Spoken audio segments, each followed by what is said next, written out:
ஊடகங்களில் பார்க்கிறீர்கள், பெண்களுடைய தொகை மக்கள் தொகை அதிகரிக்க வேண்டும், கூட்டப்பட வேண்டும் என்று. அப்படி ஒரு சூழ்நிலை இருக்கின்ற காலகட்டத்தில் நிச்சயமாக பார்வையற்ற பெண்கள் பிரச்சனைகளும் தீர்க்கப்படும். அந்த தீர்க்கப்படுவதற்கு முக்கியமான அவசியம், முக்கியமான தேவை உங்களை நீங்கள் தலைமை தாங்கி நடத்தி கொள்ள வேண்டும் என்பதை இந்த நேரத்தில் நான் வலியுறுத்தி, இன்னும் பேசுவதற்கு பல விஷயங்கள் இருக்கின்றன. ஆனால் நேரையின்மை கருதி எனது வாய்ப்பை முடித்துக் கொள்கிறேன். நன்றி, வணக்கம். ஆடியன்ஸில் யாராவது இன்னும் தங்களோட கருத்துக்களை பதிவு செய்ய விரும்புகிறீங்களா? ஏன்னா இப்போ இது வரைக்கும் ஆண்கள் தான் பதிவு பண்ணியிருக்காங்க நிறைய. பெண்கள் யாராவது பார்வையற்றராகவே இருக்கணும்னு அவசியம் இல்லை, எங்களுக்காக இங்கே சர்வீஸ் பண்ணுறவங்க நிறைய பேர் இருக்கீங்க. சாய் சமிதி இல்லை அசோசியேஷன்காரங்க யாரும் வேணா கூட பண்ணலாம். பாக்யாதி மாமி, இந்த சமூகத்தில் பார்வையுள்ள ஆண்களுக்கே கொஞ்சம் கஷ்டங்கள் நிறைய இருக்கிறச்சே பெண்களுக்கு நிஜமாகவே நிறையத்தான் இருக்கும். அதுவும் இந்த நிகழ்காலத்தில் பெண்கள் சின்ன குழந்தைகளேருந்து சந்திக்கிற பிரச்சனைகள் நிறைய இருக்கிறச்சே பார்வை இல்லாதவங்க இன்னும் நிறையவே சந்திக்கிறாங்க. அதுக்கு சமூகத்தில் ஒரு விழிப்புணர்வு வேணுங்கிறது அது மட்டும் ரொம்ப நிச்சயம். இப்போ பஸ்ஸில் போகிறச்சியோ அதெல்லாம் மற்ற பெண்கள் அதை உணர்ந்து தன்னோட சகோதரி மாதிரி, நம்ம சகோதரன்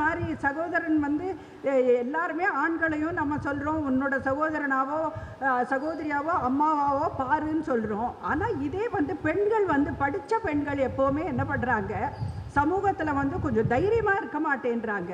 பார்வை உள்ளவர்களே கொஞ்சம் தைரியம் குறைச்சலாக இருக்குது. அவங்க என்ன பண்ணணும், பார்வையற்ற சகோதரிகளுக்கு நிஜமாகவே ஒரு முன் தைரியமாக ஒரு குரல் கொடுக்கறதோ எல்லாமே பண்ணணும்.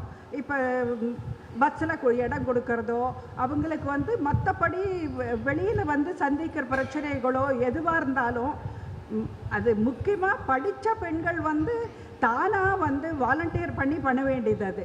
அது எல்லா படித்த பெண்களும் பண்ண வேண்டியது. எப்போவுமே படித்த பெண்களுக்கு மட்டும் தைரியம் எப்போவுமே குறைச்சலாக இருக்குது. அது என்னன்னு தெரியல. இதே ஒரு கிராமத்தில் இருக்கிற பெண்மணி நிச்சயமாக ரொம்ப தைரியமாக எந்த ஒரு பிரச்சனையானாலும் எதிர்த்து கையை ஓங்கி அறையக்கூட அரைஞ்சிடுவா தப்பு நிகழற இடத்துல. ஆனால் இதே நகரத்தில் பார்த்தோன்னா இது என்னவோ ரொம்ப சாதாரணமாக நிகழற மாதிரியும், அது நிச்சயமாக நமக்கு வந்தால் பார்த்துக்கலாம் இன்னொருத்தருக்கு தானே அப்படின்னு சொல்லிடுறாங்க. அதை நம்ம சகோதரிகளுக்கு வரைச்சே அதை கண்டிப்பாக அதை எதிர்க்கிறதோ அதை கூட சப்போர்ட் பண்ணுறதோ கண்டிப்பாக 4 பேர் குரல் கொடுத்தாங்கன்னா அவங்களுக்கு தைரியம் நிச்சயமாக வரும். ஏன்னா அவங்களும் நம்மளை மாதிரி தானே அப்படின்றத நினச்சி பார்க்கணும்.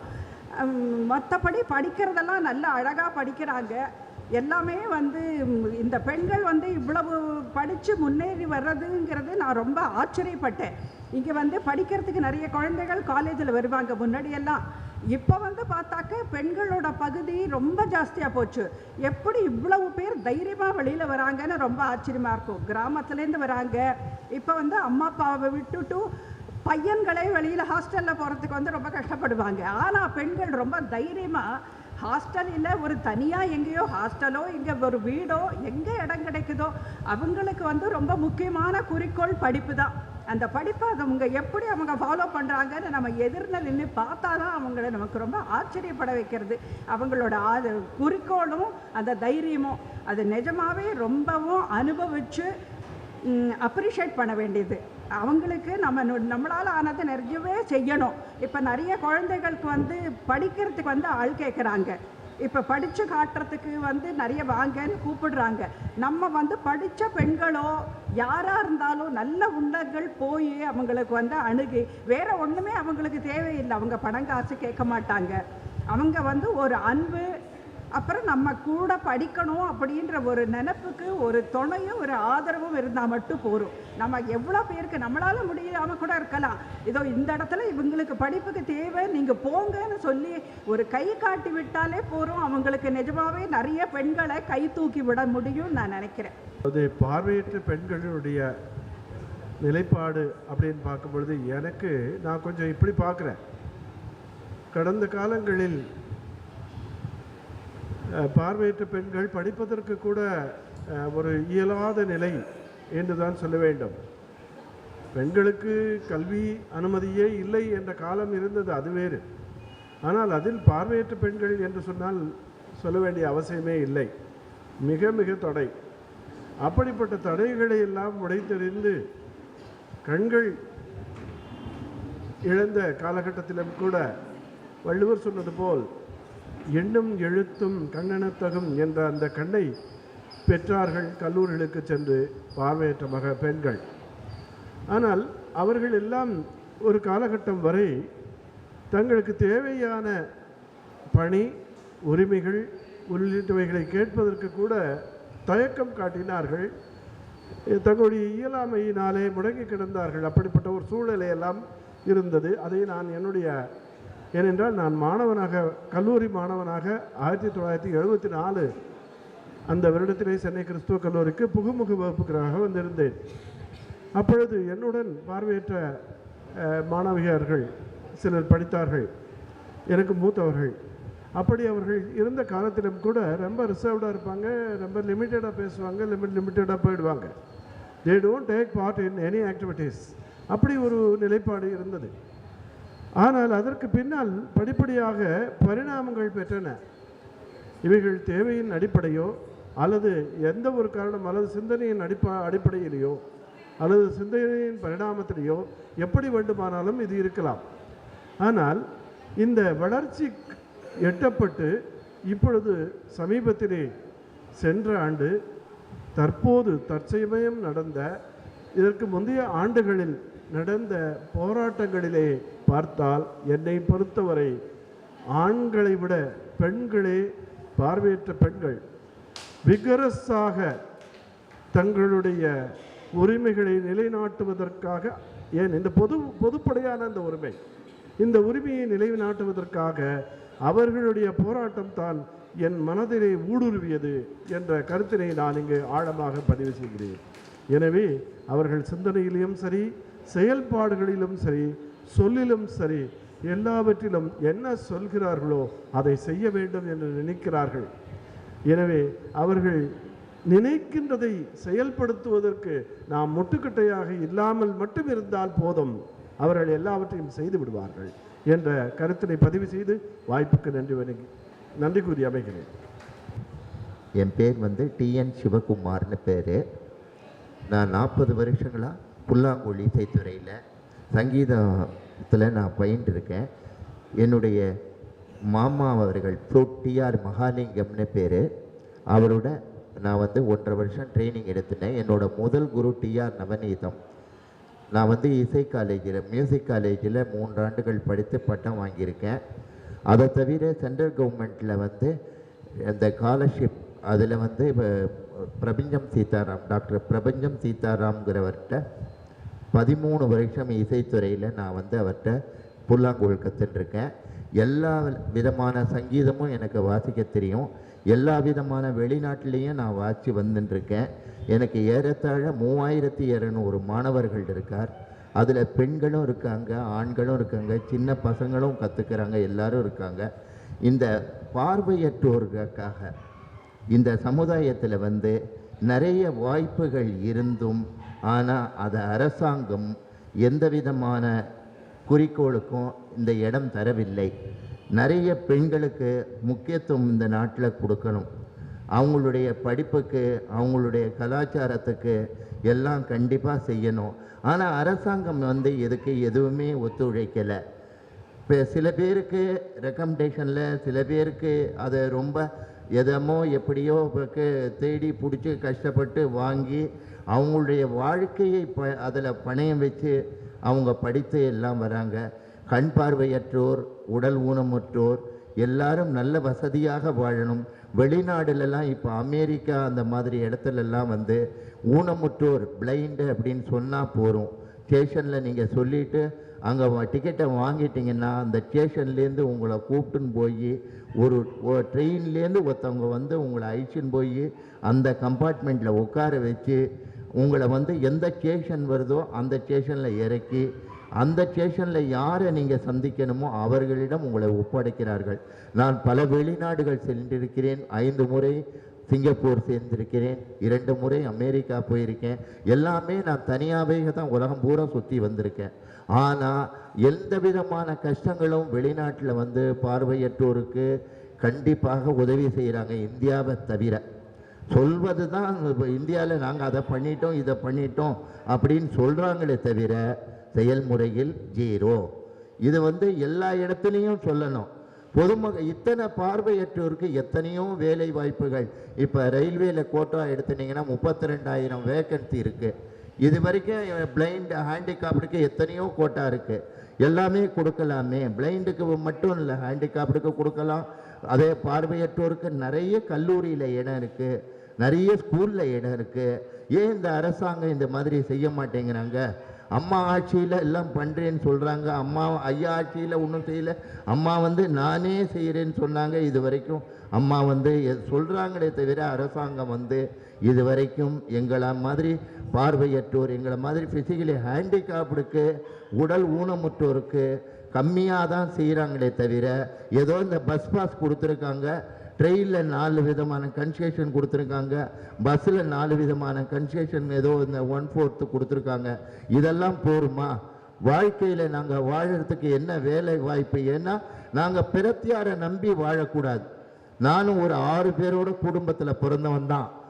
ஆனால் என்னுடைய பார்வை எப்படி போச்சுன்னு உலகத்தில் தெரியுமா? உங்களை மாதிரி தான் நானும் கண்ணு தெரிஞ்சு 6வது வரைக்கும் நான் வந்து இன்னும் சொல்ல போனால் டாக்டர் கலைஞர் மு. கருணாநிதி அவர்களின் ஊரை சேர்ந்தவன் தான். திருக்கோளை தான் என்னோட ஊர்.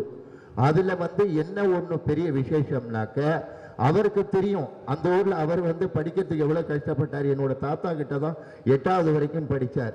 அதுக்கப்புறம் திருவாரூரில் இந்த வடபாதி மங்கலம் மைனர்னு அவருடைய ஹாஸ்டலில் தங்கி எஸ்எல்சி வரைக்கும் படித்தார். ஆனால் அவருக்கு இந்த எங்கள் ஊரை பற்றி ரொம்ப நல்லா தெரியும். ஏன்னா அந்த ஊருக்காரன் தான் நானும். அதனால் அவர் கருணாநிதி ஏதோ வந்து தலைவர் டாக்டர் மு. கருணாநிதி அவர்கள் ஏதோ பார்வையற்றவருக்காக அவர் பிறந்த தினத்தன்னைக்கு இலவச மூக்கு கண்ணாடியும் இலவச வண்டியும் அதெல்லாம் கொடுக்குறாங்க. ஆனால் சோத்துக்கு என்ன வழி? சாப்பாட்டுக்கு அவனுக்கு வேலை வாய்ப்பு ஏதாவது கொடுத்தா தானே அவன் சாப்பிட்டு அவனுடைய காலத்தை அவன் போக்கிப்பான். பிரத்தியாருக்கு கஷ்டம் இல்லாமல் அவங்க வாழ்க்கையை அவங்க நடத்த முடியும். இல்லாட்டினா அவங்க குடும்பத்தில் அவங்க அப்பா இருக்கிற வரைக்கும் அவங்கள காப்பாற்றணும். இந்த ஆல் இண்டியா ரேடியோவில் TK பத்மநாபன் ஒரு வயலின் ஆர்டிஸ்ட் பிளைண்ட் இருந்தார். இப்போ தான் சமீப காலத்துலேருந்து ரிட்டையர் ஆனார். அவர் வந்து கிட்டத்தட்ட 35 வருஷம் அவர் அப்பாவோட எல்லா கச்சேரிக்கும் போயிட்டு வாச்சிட்டு அவருக்கு அது பண்ணினார். சென்ட்ரல் கவர்மெண்ட்டில் பல கஷ்டங்கள் பண்ணி யாருடைய மூலியமாகவும் கஷ்டப்பட்டு ரேடியோ ஸ்டேஷனில் வேலை வாங்கினார். பிறகு இப்பொழுது யாருக்குமே ரேடியோவில் வேலை கிடையாது. அந்த மாதிரி பொதுமக்கள் எல்லாருமே சேர்ந்து இந்த பார்வையற்றோர், இந்த உடல் ஊனமுற்றோர் எல்லாருக்கும் கண்டிப்பாக வாய்ப்பு கொடுக்கணும்னு நான் எல்லாரையும் கேட்டுக்கொண்டேன். இந்த வாய்ப்பினை அளித்த திரு லதா ராமகிருஷ்ணன் அவர்களுக்கும் இந்த ஜெயராமன் சார் அவர்களுக்கும் எல்லாரும் கேட்டுக்கொண்டிருந்த பெரியோர் அவர்களுக்கும் மிகுந்த நன்றியை தெரிவித்துக் கொள்கிறேன். கருத்துக்களை சொன்ன அனைத்து பெண்களுக்கும் நன்றி. இப்போ வந்து நம்ம நிகழ்ச்சியை முடிக்கிற தருணம் நெருங்கிடுச்சு. நீங்கள் எல்லாருக்கும் எங்கள் நன்றி சொல்லணும். குறிப்பாக அமுல்ராஜ் சார் வந்து நிறைய கருத்துக்களை பதிவு பண்ணாங்க. அவங்க சொன்னதில் வந்துட்டு அதை ஃபாலோ பண்ணாலே போதும், கண்டிப்பாக பெண்கள் எல்லாம் முன்னேறலாம். அதே மாதிரி மனோகர் சார், அதே மாதிரி இங்கே வந்து தங்கள் கருத்துக்களை பதிவு பண்ண அனைவருக்கும் எங்கள் நன்றி. இப்போ வந்து பல பேர் சொன்னாங்க, நிறைய விஷயங்கள் பற்றி நம்ம பேசணும். அதே மாதிரி இப்போ பெண்களுக்கு வந்து போதுமான அளவு அங்கீகாரம் எல்லா துறைகளிலும் கிடைச்சா அவங்களால சாதிக்க முடியும். ஆண்களுக்கு நிகராக பார்வையற்ற பெண்களாலையும் சாதிக்க முடியும் அப்படிங்கிறத வந்து ஒரு நிதர்சனமான உண்மை. அதனால வந்து இந்த நிகழ்ச்சியில் கலந்துட்டா எல்லாருக்கும் எங்கள் நன்றி, வணக்கம். இப்போ வந்து ஒரு சின்ன அனௌன்ஸ்மெண்ட், ஒரு கலந்துட்ட அனைவருக்கும் வந்து ஒரு நினைவு பரிசு எங்கள் அசோசியேஷன் சார்பாக நாங்கள் தரோம்.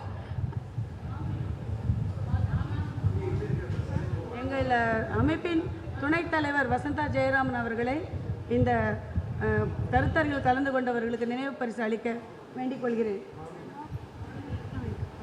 செல்வி அந்தோனியம்மாள் மாநில கல்லூரி மாணவி, PhD பண்ணிட்டு இருக்காங்க.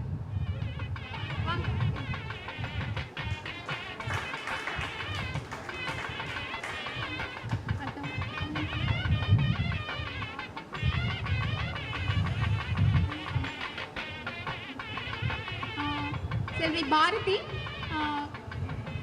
ராணிமேரி கல்லூரி, முதுகலை தமிழ்.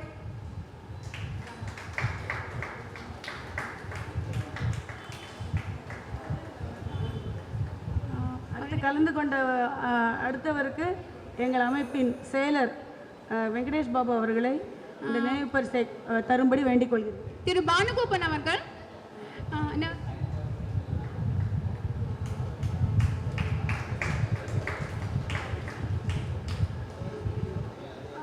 அடுத்து திரு நாகராஜ் அவர்களுக்கும் தரும்படி நினைவு பரிசை தரும்படி எங்கள் செயலர் வெங்கடேஷ் பாபுவை கேட்டுக்கொள்கிறேன்.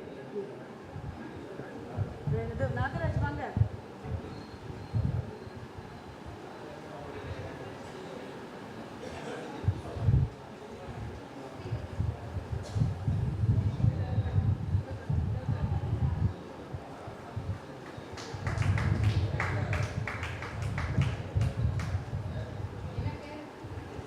அடுத்து புல்லாங்குழல் கலைஞர் சிவகுமாருக்கு இந்த நினைவு பரிசை தரும்படி எங்கள் சங்கத்தின் நெடுநாள் நண்பர் உறுப்பினர் வெல்விஷர் தினகர் அவர்களை வேண்டிக் கொள்கிறேன். தினகர் வாங்க.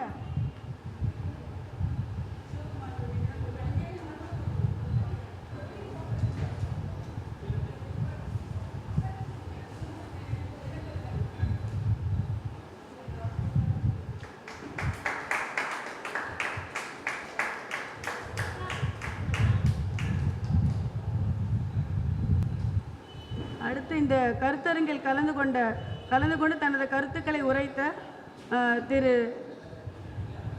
நம்ம மனோகரன் ப்ராஜெக்ட் டைரக்டர் அந்த இதில் அவருக்கு இந்த நினைவு பரிசை தரும்படி எங்கள் செயலர் வெங்கடேஷ் பாபுவை கேட்டுக்கொள்கிறேன்.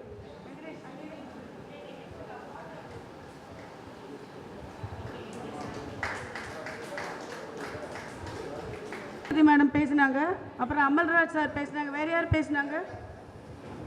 அமல்ராஜ் சாருக்கு ஒரு பெரிய எங்களுடைய இது இருக்குது, அதனால் அவருக்கு அப்புறம்தான். பாகீரதி மேடத்துக்கு எங்கள் செக்ரட்டரி யார் அவர் கொடுக்கலையா? கொடுத்தாச்சு. வேறு யாரும் பேசல. அமல்ராஜ் சாருக்கு பின்னாடி ஒரு